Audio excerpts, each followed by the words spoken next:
And joining us now is the first sitting PM to march in Mardi Gras, Anthony Albanese. Albo, what do you think it means for the country that the Prime Minister is marching in Mardi Gras? Well, it used to be a very radical thing to do, to march. I first marched in 1983 with Young Labor. It was a very political focus. And over the years, as society's changed and become more accepting and inclusive, we had marriage equality granted 5 years ago. It's still a political event, but it's also just an event of a celebration more and more as well. So there was a great feel there, but it's important that we don't take those gains for granted as well, that we continue to emphasise the need to have respect for everyone, no matter who they are and who they love. Albo, I love seeing you in the parade. We do need to talk about your look last night because there was no leather, there was no glitter, there was no arseless chaps. What's going on?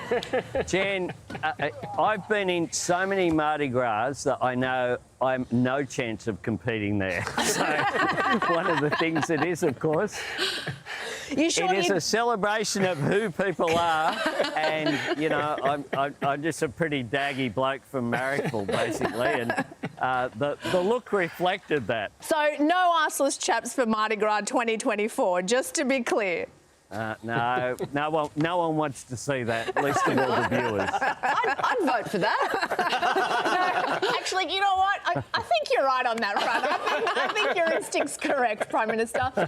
Now, Prime Minister, we do need to talk about something really sexy, superannuation. The Treasurer has been floating the idea of tightening tax breaks for those with more than $3 million in their super fund.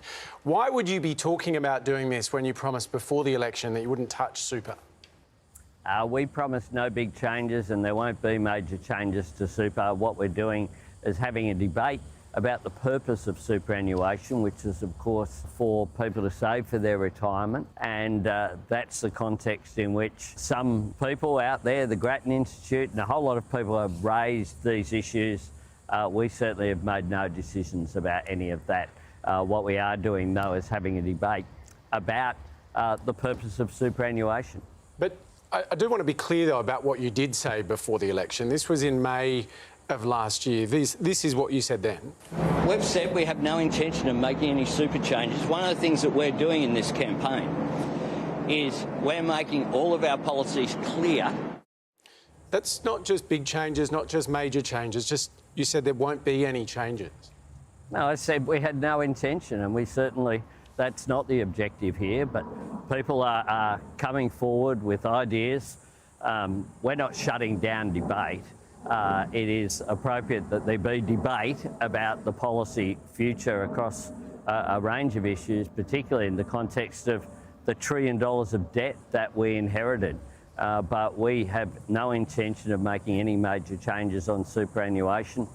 We will have the debate about the purpose and the definition of what it is, and try and enshrine that in legislation so that people get what the purpose is much more clearer. We saw during the last campaign a major proposal to allow people to use their super for housing, and we saw also during the pandemic a whole lot of people reduce their superannuation balances down to zero, sure. Which will mean that they do it tougher in retirement. Prime Minister, I'm just going to push you on this a little more, though, because it seems like you're playing slightly with the language and saying no major changes, we're allowing a debate.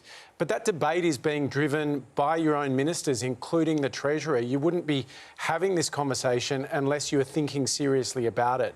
And I wonder if it's really a question of integrity for you, given that you campaigned so hard on being integrous. Hamish, a whole range of bodies, including the Grattan Institute and others, have put out various ideas in this debate. They're the ones that are out there on the debate. We've had no changes. We're not here announcing changes. We are, of course, having a discussion about the purpose of superannuation. And, you know, this is all hypotheticals. If we make an announcement, then you can scrutinise what that announcement is. But we've made it very clear that no decisions have been made. Prime Minister, during these discussions about superannuation, a graph has surfaced in the papers today which shows how many people are affected by these possible changes. Right at the top, you see here, is one Australian who apparently has $500 million in superannuation, right? $500 million in superannuation. Do you know who it is? No, I don't. Well, I can guarantee it's no one there on the desk. And you'd be bang on right there, Prime Minister. Prime Minister Anthony Albanese, thank you so much for joining us. Thank you. Bye.